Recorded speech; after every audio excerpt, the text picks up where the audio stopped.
역사상 100년 가까이 통치한 왕들에 대해서 알아봅니다. 람세스 2세는 고대 이집트 역사에서 가장 유명하고 중요한 파라오 중 하나로 여겨집니다. 그는 이집트 제19왕조의 세 번째 파라오로 약 기원전 1279년부터 기원전 1213년까지 약 66년 동안 재위했습니다. 그의 재위 기간은 이집트 역사상 가장 긴 재위 중 하나로 그의 통치 기간 동안 이집트는 군사적, 건축적, 문화적으로 크게 번영했습니다.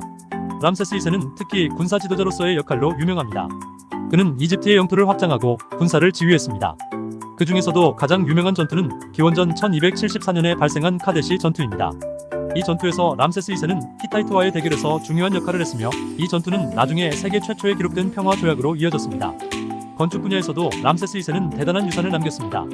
그는 이집트 전역에 거대한 사원과 기념물을 건설했습니다. 가장 유명한 건축물 중 하나는 아부 신벨의 두 대형 사원입니다. 이 사원들은 람세스 2세와 신들을 추모하기 위해 건설되었으며 오늘날까지도 이집트 고대 문명의 위대한 건축물로 여겨집니다. 람세스 2세의 장수는 그 시대에는 드물었으며 그가 90세에 가까운 나이로 사망했다는 것은 그의 강력함과 그 시대의 의료 지식에 대한 증거로 볼 수 있습니다. 그의 시신은 미라로 만들어져 현재까지도 잘 보존되어 있으며 그의 통치와 업적은 수천 년이 지난 오늘날에도 여전히 연구되고 존경받고 있습니다. 루이 14세는 프랑스 역사에서 가장 중요한 군주 중 한 명으로 오스트리아의 안과 루이 13세의 아들입니다. 그는 1638년 9월 5일에 태어나 아버지가 사망한 후 겨우 4살 때 왕위에 올랐습니다. 어린 나이로 인해 루이 14세는 초기에는 실질적인 권력을 행사하지 못했고 그의 어머니인 안도트리슈가 석정으로서 왕국을 다스렸습니다. 추가로 루이 14세가 9살이었을 때 파리에서 프롱드의 난이 발생하여 귀족들의 반란을 경험하게 되었습니다.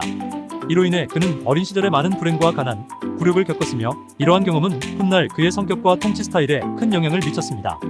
루이 14세가 20대 초반에 접어들면서 그는 강력한 통치자로서 왕좌를 완전히 장악하게 되었습니다.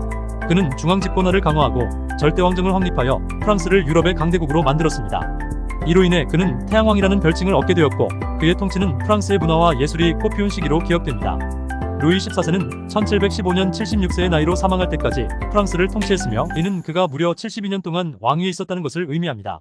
이는 유럽 역사상 가장 긴 통치 기간 중 하나로 그의 영향력은 오늘날까지도 깊이 남아있습니다. 키니치 자나부 파칼 1세는 고대 마야 문명에서 중요한 인물이었으며 현재 멕시코 지역에 해당하는 펠렌케의 왕이었습니다. 그는 펠렌케를 권력의 중심지로 변모시키는 데 큰 역할을 했으며 그의 통치는 펠렌케가 번영하는 시기와 일치합니다. 키니치 자나부 파칼 1세는 611년에 왕위를 계승해야 했으나 당시 겨우 8세였기 때문에 통치를 시작하기에는 너무 어렵다고 여겨졌습니다. 그러나 4년 후인 615년에 왕위에 올라 오랜 기간 동안 펠렌케를 통치했습니다. 그의 통치 기간 동안 펠렌케는 작은 도시에서 거대한 대도시로 성장했으며 그의 통치와 관련된 많은 건축물과 예술품이 오늘날까지도 발견되고 있습니다. 이러한 유적들은 키니치 자나부 파칼 1세의 통치하에 펠렌케가 얼마나 번성했는지를 보여주는 증거로 여겨집니다. 키니치 자나부 파칼 1세는 683년에 80세의 나이로 사망했으며 그의 통치 기간은 총 68년에 달합니다. 그의 장기간 통치는 펠렌케의 역사뿐만 아니라 전체 마야 문명에서도 중요한 시기로 기록되어 있습니다. 그의 무덤과 유적지는 오늘날에도 중요한 고고학적 발견으로 여겨지며 고대 마야 문명에 대한 우리의 이해를 더욱 풍부하게 해줍니다. 페피 2세의 장기 통치는 고대 이집트뿐만 아니라 세계 역사에서도 매우 주목할 만한 사실입니다. 그가 4살의 어린 나이에 왕위에 올랐고 거의 한 세기에 가까운 기간 동안 이집트를 통치한 것은 놀라운 일입니다. 그의 장기 통치는 여러 방면에서 이집트에 영향을 미쳤을 것으로 추정되지만 정확한 영향에 대해서는 역사적 기록이 부족하여 많이 알려져 있지 않습니다. 페피 2세의 장기 통치 기간 동안 이집트는 내부와 외부의 어려움에 직면했을 것입니다. 그의 통치 말기에는 중앙 집권적 권력이 약화되고 지방 권력자들의 영향력이 커지면서 결국 고왕국의 붕괴와 제일중간기로 이어지는 혼란의 시기를 맞이하게 됩니다. 이 시기는 중앙정부의 약화, 경제적 어려움, 그리고 사회적 불안정이 특징이었습니다. 페피 2세의 장기 통치에도 불구하고 그가 취한 구체적인 정책이나 행동에 대한 기록은 거의 남아있지 않습니다. 이는 당시의 기록 보존 상태와 중요한 사건이나 결정에 대한 기록이 시간이 지나며 손실되었을 가능성 때문일 수 있습니다. 그럼에도 불구하고 페피 2세의 장기 통치는 그 자체로 고대 이집트의 역사와 왕조에 대한 연구에서 중요한 위치를 차지합니다. 페피 2세의 무덤은 사카라에 위치해 있으며 그의 장기 통치와 관련된 여러 유물과 기념물이 발견되었습니다. 이러한 발견은 학자들에게 고왕국의 사회, 경제, 그리고 문화에 대해 더 깊이 이해할 수 있는 통찰력을 제공합니다. 프란츠 요제프 1세는 프란츠 카를 대공의 아들로 1830년 8월 18일 비엔나에서 태어났습니다. 실제로 오스트리아 황제는 아버지가 아니라 삼촌이었습니다. 그러나 그의 삼촌에게는 자녀가 없었기 때문에 프란츠 요제프 1세가 후계자로 지명되었습니다.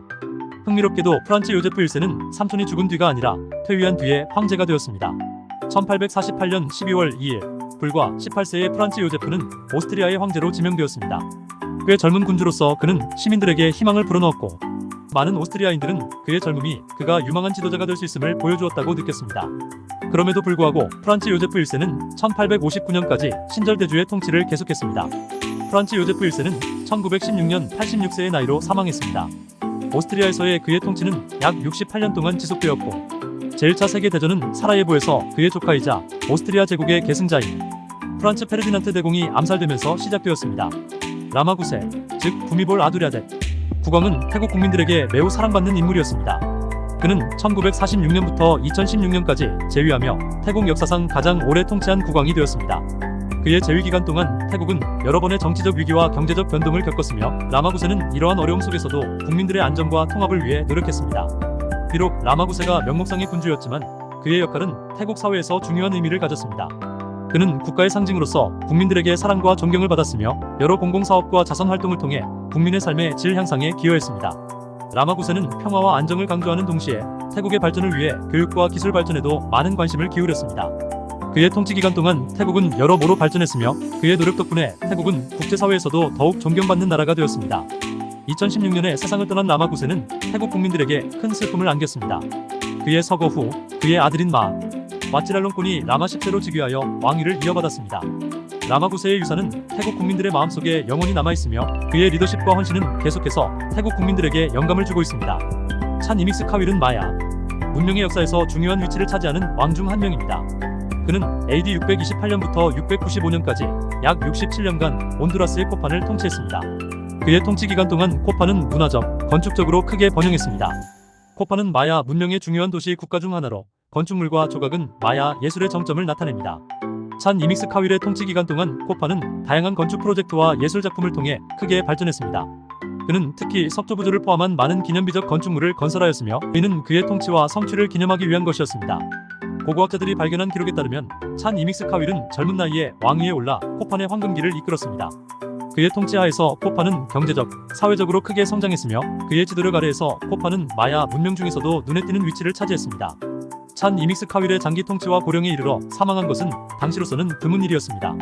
그의 사망 후 그는 코판에서 높은 존경을 받으며 기억되었고 그의 통치는 후대에 큰 영향을 미쳤습니다. 코판의 발굴과 연구는 마야 문명에 대한 우리의 이해를 크게 넓혀주었습니다. 찬 이믹스 카윌과 같은 왕들의 통치는 마야 문명의 복잡성과 성취를 보여주는 중요한 예시입니다. 민티의 장기 통치와 그의 삶에 대한 이야기는 아라칸 현재의 미얀마 역사에서 특별한 주목을 받습니다. 95년이라는 긴 기간 동안 아라칸을 통치한 것은 단순히 역사적 기록을 넘어서 그 시대의 정치적, 사회적 안정성과 변화에 대한 깊은 이해를 제공합니다. 민티가 아라칸을 통치했던 시기는 전쟁과 군사적 정복으로 특징 지어졌으며 그의 통치하에 아라칸은 여러 면에서 발전했습니다. 그의 장기 통치는 지역 내에서 상당한 영향력을 행사했으며 그의 왕국은 그의 지도력 아래 안정성을 유지하고 확장했습니다. 그러나 그의 재위 기간의 끝에는 아라칸이 혼란에 빠졌고 결국 그의 아들에게 계승되었다는 점은 그의 장기 통치가 직면했던 어려움을 상기시킵니다. 민티의 정확한 통치 기간과 사망 연령에 대한 정보는 역사적 기록의 부족으로 인해 논란의 여지가 있습니다. 그러나 그가 약 95년 동안 통치했으며 사망 당시 98세에서 100세 사이였다는 추정은 그가 오랜 기간 동안 군주로서 높은 수준의 지혜와 능력을 가졌음을 보여줍니다.